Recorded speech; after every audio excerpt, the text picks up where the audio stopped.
Hello everyone, hope you all are doing good. So today I am here with the next mock test for the PS TET CGP paper 1 and paper 2. ठीक है जी.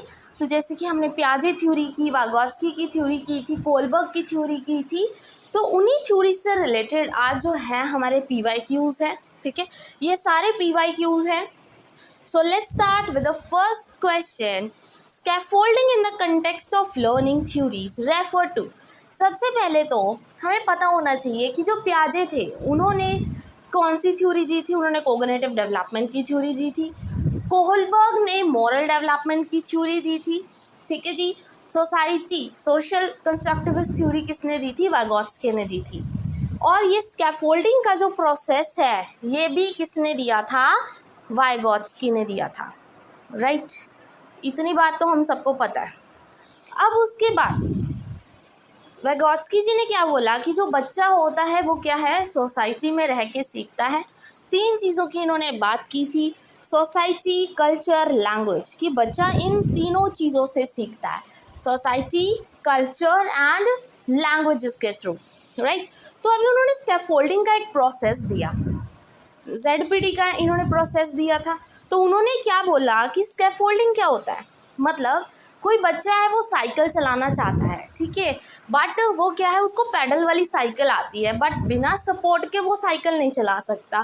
तो वो जो support हम बच्चे को देते हैं, वो जो हेल्प करते हैं हम उसको क्या बोलेंगे? हम स्कैफोल्डिंग बोलते हैं. तो स्कैफोल्डिंग क्या होता है? पहला, temporary support in learning by adults. बिल्कुल सही बात है. Second, ascertaining the causes of mistakes done by the students, कि जो स्टूडेंट ने मिस्टेक की उनको बताना इस बारे में, नहीं जी इनकी मेन कॉजेज क्या है, ऐसा नहीं होता स्कैफोल्डिंग में. इट इज़ साइमुलेशन टीचिंग, नहीं जी. रिकैप्चुलेशन ऑफ प्रीवियस लर्निंग, यहाँ पे प्रीवियस लर्निंग की ज़रूरत नहीं पड़ती. ठीक है, ये स्कैफोल्डिंग का मतलब पूछा है सिर्फ उन्होंने क्या होता है. तो स्कैफोल्डिंग क्या होती है? वो टेम्पररी सपोर्ट होती है जो हमें एक पर्सन देता है जो हमसे ज़्यादा नॉलेजेबल है. इन्होंने MKO की भी बात की थी, that is more knowledgeable other, कि जो हमसे ज़्यादा नॉलेजेबल है उस फील्ड में हम उनकी हेल्प ले सकते हैं. Right. I hope this is clear. So your A option is correct one here. Right. Now comes to the next question. Theory of social learning emphasizes on which of the following factors. तो देखिए question वही होते हैं एक तरह से, बस वो थोड़ा सा चेंज कर देते हैं और ऑप्शंस ऐसे डाल देते हैं, बच्चा वहीं पे कंफ्यूज हो जाता है. तो जो सोशल लर्निंग की थ्योरी है, ठीक है, पहले तो सोशल लर्निंग थ्योरी किसने दी? वाइगोत्स्की ने दी. उन्होंने बोला क्या, कौन से फैक्टर्स पर ज़्यादा फोकस किया? पहले तो नेचर क्या होता है, नेचर की बात करें तो हेरिडिटी की बात की है. हेरिडिटी जो हमारे पेरेंट्स से हमें मिलते हैं, जीन्स. नर्चर की बात करें तो वो क्या होता है? इन्वायरमेंट होता है. राइट. ये कुछ वर्ड्स हैं. अडेप्टेशन तो होता है एडजस्ट करना, ठीक है. देन कम अमेंडेशंस, मतलब चेंजेस करना. तो अभी देखिए कि जो सोशल लर्निंग है कि बच्चा सोसाइटी में रहकर सीखता है, इसका मतलब क्या हुआ? ज़्यादा फोकस किस पे डाल रहा है? हेरिडिटी पे? नहीं जी, नेचर पे नहीं डाल रहा. बच्चे क्या करते हैं? नेचर टिक कर देते हैं. जस्ट बिकॉज नेचर लिखा है तो सोसाइटी से रिलेटेड होगा, सोसाइटी में नेचर होता है, ऐसा नहीं है. नेचर मतलब हेरिडिटी. और नर्चर क्या होता है यहाँ पे? इन्वायरमेंट. बच्चे को जैसा इन्वायरमेंट मिलेगा बच्चा वैसा सीखेगा. तो nurture is your correct answer. Right. Social learning किस फैक्टर पर ज़्यादा बेस्ड होती है? कि उसको इन्वायरमेंट कैसा मिल रहा है, उसको सोसाइटी कैसी मिल रही है, वैसा बच्चा सीखता है. राइट. ना ही अडेप्टेशन होगा, ना ही मेंडेशन होगा. B1 is your correct here. I hope this question is clear. Now comes to the next question. The fact that children require culturally relevant knowledge and skills is attributed to. ठीक है, उन्होंने बोला कि एक फैक्ट है जो बच्चा है, ठीक है, कि उसको कल्चर की नॉलेज होनी चाहिए और स्किल्स होनी चाहिए. कल्चर की बात किसने की? पियाजे ने तो एक बार भी कल्चर की बात नहीं की, ना ही कोहलबर्ग ने की. बात किसने की थी? वाइगोत्स्की ने. ठीक है, ये हमने स्टार्टिंग में अभी मैंने आपको बताया था. वाइगोत्स्की ने क्या बोला कि बच्चा सोसाइटी से, कल्चर और लैंग्वेज के थ्रू सीखता है. और वैसे तो क्वेश्चन पढ़ने की ज़रूरत ही नहीं थी जब आपको इन थ्योरीज के बारे में पूछा गया. जब वर्ड ही आ गया ना कल्चर, तो सीधा सा आंसर है कि इसका आंसर वाइगॉट्स्की होगा और कुछ नहीं होगा, ठीक है। अगर ये भी तभी पॉसिबल है अगर आपके कंसेप्ट क्लियर है, right. So D option is your correct one. Theories तो देखो छोड़ के ही मत जाओ, क्योंकि थ्योरीज से तो क्वेश्चंस आते ही हैं ज़्यादा, ठीक है। Now come next question, retrieving hidden objects, कि जो चीज़ें मतलब जैसे पहले बच्चा क्या उस चीज़ को देखता है, उसके दिमाग में वो चीज़ छप जाती है। छोटा बच्चा, आपने उसको एप्पल दिखा दिया कि ये है ए फॉर एप्पल, राइट। हमने क्या बोला कि बच्चा जब इन्फेंसी में होता है तो वो क्या कैसे सीखता, कैसे कंक्रीट ऑब्जेक्ट से सीखता है, वो चीज़ें जिसको वो छू सकता है, फील कर सकता है, और वो चीज़ें बच्चे के दिमाग में बैठ जाती हैं। और जैसे ही आप उस चीज़ को बच्चे के साइड से हटा दोगे ना, मतलब छुपा दोगे कहीं पे, तो बच्चे को याद रहेगा कि इसको ए फॉर एप्पल कहते हैं। अगर बाई चांस वो नेक्स्ट टाइम किसी और के हाथ में एप्पल देखेगा तो वो समझ जाएगा कि ये वही ए फॉर एप्पल है, राइट। मतलब वो चीज़ें उसके दिमाग में परमानेंटली छप चुकी हैं। Is the evidence that infant has begun to master which of the cognitive function, तो कौन सा कोग्निटिव फंक्शन है जो बच्चा मास्टर कर गया? बिहेवियर नहीं जी, प्रॉब्लम सॉल्विंग नहीं है। यहाँ पे इन्फेंट बच्चा एक्सपेरिमेंटेशन थोड़ी करेगा, ये है ऑब्जेक्ट परमानेंस, कि वो ऑब्जेक्ट परमानेंटली बच्चे के दिमाग में छप चुका है, ठीक है। I hope this question is clear. B option is correct one here. और ये जो ऑब्जेक्ट परमानेंस की बात की है किसने की थी? पियाजे ने की थी, राइट। पियाजे ने 4 तरह की स्टेजेस दी थी, अगर आपको याद हो, S, P, C and F, sensory-motor, pre-operational, concrete operational and formal operational. I hope this question is also clear. Now comes to the next question. According to socio-cultural theory of Vygotsky ने socio-cultural theory दी, उनका कहने का मतलब क्या था, ठीक है। उसके अकॉर्डिंग, मतलब सोशो-कल्चरल थ्योरी के अकॉर्डिंग वाइगॉट्स्की ने क्या बोला? Culture and language play a crucial role in development. बिल्कुल सही है, उन्होंने बोला कि जो कल्चर और लैंग्वेज है, जैसे मैंने अभी बताया, वाइगॉट्स्की ने बोला सोसाइटी, कल्चर, लैंग्वेज, तीनों चीज़ें बहुत ज़्यादा इंपॉर्टेंट होती हैं बच्चे की डेवलपमेंट में। तो बिल्कुल सही बात है, डायरेक्ट ही सीधा आंसर मिल गया। फिर ऑप्शंस पढ़ेंगे नेक्स्ट।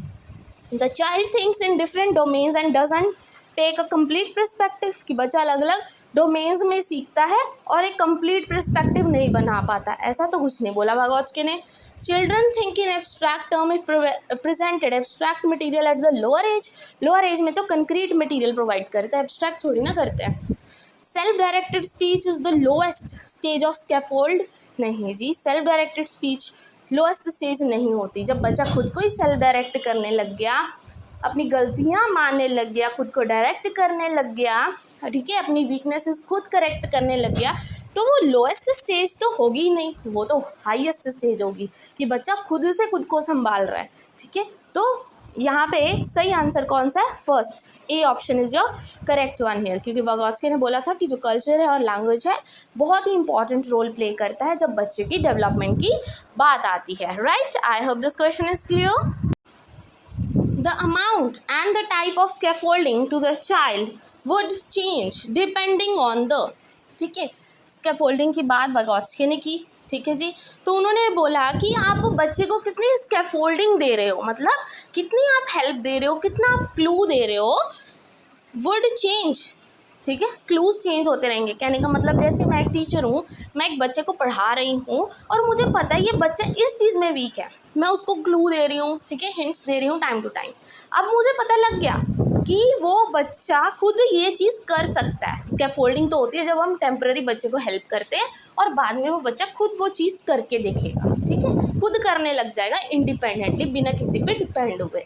तो ये चीज़ें कब चेंज होती हैं? मैंने कब रोक दिया खुद को कि अब मैं उस बच्चे की हेल्प नहीं करूँगी? मूड के हिसाब से? बिल्कुल नहीं। बच्चे की इनेट एबिलिटी के हिसाब से? नहीं जी। अगर इनेट एबिलिटी होती तो पहले, ठीक है जी, अगर बच्चे के पास ऑलरेडी एबिलिटी होती तो मुझे स्कैफोल्डिंग देने की क्या ज़रूरत पड़ती। Third option, reward offered for the task, कि जो काम दिया है उसके लिए रिवॉर्ड मिलेगा? नहीं जी। लेवल ऑफ चाइल्ड परफॉर्मेंस, कि बच्चा अब उस लेवल तक पहुंच गया है, अब वो परफेक्टली वो एक्टिविटी खुद कर सकता है, तो उस टाइम मैं उसको स्कैफोल्डिंग देना बंद कर दूंगी, ठीक है, वो जो टेम्पररी हेल्प है वो देना बंद कर दूंगी। So D option is your correct one here, ठीक है। एंड आई होप आप इंजॉय कर रहे होंगे इस सेशन को, आपको अच्छा लग रहा होगा और बहुत कुछ सीखने को भी मिला हो। और अगर आपको अच्छा लग रहा हो then please don't forget to like and subscribe my channel, ताकि मैं ऐसे ही क्वेश्चंस आपके लिए लेके आ सकूं।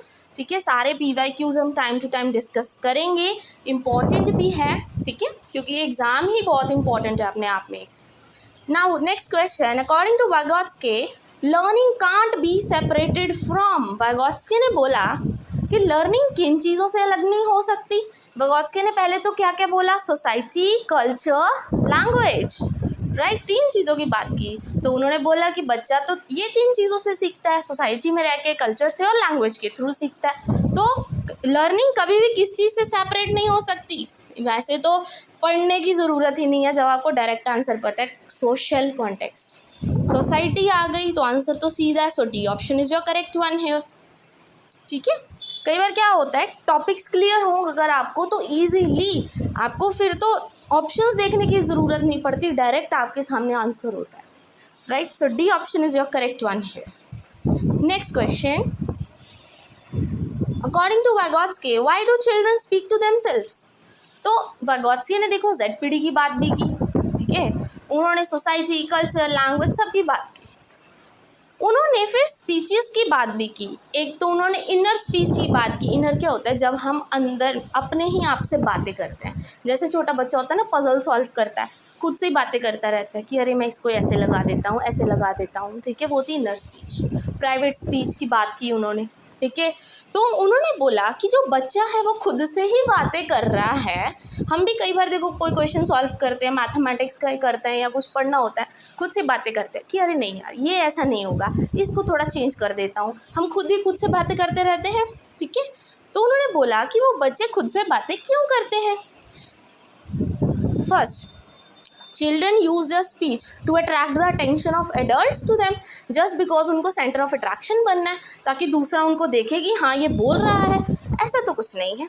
Children are very talkative by nature, इसलिए बड़बड़ाते रहते हैं, नहीं जी। बच्चे ईगो सेंट्रिक होते हैं, नहीं, वो तो अपनी स्पीच को यूज़ करते हैं ताकि वो गाइड कर सके खुद को, ठीक है। खुद को गाइड करने के लिए वो खुद ही बोलते हैं कि मुझे ये रास्ता चूज़ करना चाहिए, मुझे इसको ऐसे सॉल्व करना चाहिए, तो मैं इजीली सॉल्व कर जाऊंगा। कभी भी बच्चा अट्रैक्शन के लिए या ईगो सेंट्रिज्म में ये बातें नहीं करता। बच्चा खुद से तब वो बातें करता है जब वो खुद को डायरेक्ट कर रहा हो, सेल्फ डायरेक्शन दे रहा हो, ठीक है। So D option is your correct one here. Now comes to the next question, What term or phrase does Piaget use for mental structure which are building blocks of thinking? तो जी Piaget के questions पे आते हैं। अभी Piaget ने बोला, मतलब Piaget के अकॉर्डिंग कौन सी टर्म है वो, ठीक है, जो जिसने बोला कि वो मेंटल स्ट्रक्चर्स होते हैं are the building blocks of thinking की बात की गई है। पहले तो अगर देखा जाए Piaget ने किस चीज़ की बात की है, उन्होंने कोग्निटिव डेवलपमेंट की बात की, Piaget ने स्कैमा की बात की, Piaget ने असिमिलेशन की बात की, ठीक है, Piaget ने अकोमोडेशन की बात की, इक्विलिब्रियम की बात की Piaget ने, ठीक है, Piaget ने ये सब बातें की। तो उन्होंने बोला कौन से बिल्डिंग ब्लॉक्स होते हैं। जीन्स की बात Piaget ने नहीं की, हेरिडिटी की बात नहीं आई, मैचुरेशन ब्लॉक्स नहीं होते, वो ZPD तो दी ही वाइगोत्स्की ने थी, उन्होंने स्कैमा की बात की थी। स्कैमा क्या होता है, स्टार्टिंग पॉइंट होता है ये स्कैमा कि जैसे किसी का कोई बिहेवियर है तो वो उसी अकॉर्डिंग काम करता है। हर एक बंदा क्या है, अपने बिहेवियर के अकॉर्डिंग अपना काम करता है, जैसे जिसका बिहेवियर है वो वैसा बोलता है, वैसा करता है, वो होता है स्कैमा। स्कैमा होता है हर एक पर्सन का अपना एक पर्टिकुलर बिहेवियर होता है किसी भी प्रॉब्लम के साथ डील करने के लिए, ठीक है। फिर उसके बाद आ जाती है असिमिलेशन। असिमिलेशन में क्या बोला जाता है कि जैसे मैं कोई प्रॉब्लम में फंस गई, अब मैं अपनी प्रीवियस नॉलेज यूज़ कर रही हूँ, वो होती है असिमिलेशन, कि जहाँ पर मेरी प्रीवियस नॉलेज मेरे बहुत काम आ रही है, ठीक है। मैंने पिछली क्लास में नोट्स बनाए और आज जाके मुझे पेपर में वो काम आ रहे हैं, वो होता है असिमिलेशन। फिर आएगा अकोमोडेशन, अगला स्टेप। अकोमोडेशन में क्या होता है कि जहाँ पर मेरी प्रीवियस नॉलेज अब काम नहीं आ रही, जो मैंने पहले पढ़ा वो तो कंसेप्ट कोई है ही नहीं है नेक्स्ट क्लास में, तो मैं क्या करूँगी, अपना सारा प्रीवियस नॉलेज छोड़ के नई चीज़ें सीखूंगी, मॉडिफिकेशन करूँगी, वो क्या होगा, अकोमोडेशन।